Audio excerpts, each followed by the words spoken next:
இப்ப கூட தன்மானம் தான் முக்கியம் பேசியிருக்காரு. எல்லாருக்கும் தன்மானம் தான் முக்கியம். சுயமரியாதை இயக்கத்துல தன்மானம் முக்கியம் இல்லைன்னு யாரும் சொல்ல போறது இல்லை.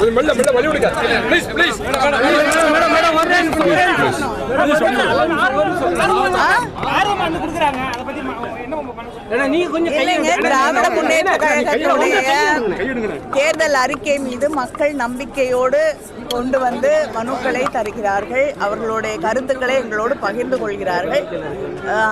அடுத்து ஆட்சி அமைக்கப் போவது திராவிட முன்னேற்ற கழக ஆட்சி என்ற நம்பிக்கையோடு மக்கள் வருகிறார்கள் என்பதை இது தெளிவாக காட்டுகிறது. அது மட்டும் இல்லாமல் ஒரு வாக்குறுதியை கொடுத்தால் நிறைவேற்றக்கூடிய ஒரே இயக்கம் திராவிட முன்னேற்ற கழகம் என்ற நம்பிக்கையோடு வருகிறார்.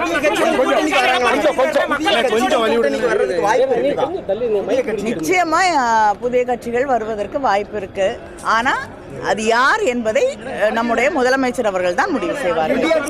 கருத்து கணிப்பு எப்படி பாக்குறீங்க? திமுகவுக்கு சாதகமான ஒரு கருத்து கணிப்பா வந்திருக்குது. அது உண்மையிலேயே தேர்தல் களத்தில் பிரதிபலிக்கும் நம்புறீங்களா?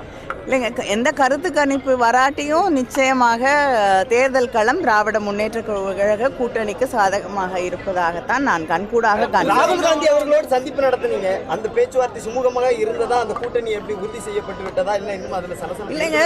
இல்லை, கூட்டணி உறுதி நான் செய்ய வேண்டியதில்லை. முதல்லயே கிட்டத்தட்ட பல ஆண்டுகளாக காங்கிரஸ் இயக்கத்தோடு திராவிட முன்னேற்ற கழகத்திற்கு ஒரு கூட்டணி இருக்கு. தொடர்ந்து மோதல் போக்கு நிலவுது. எந்த மோதல் போக்கும் எனக்கு தெரிஞ்சு இல்லை.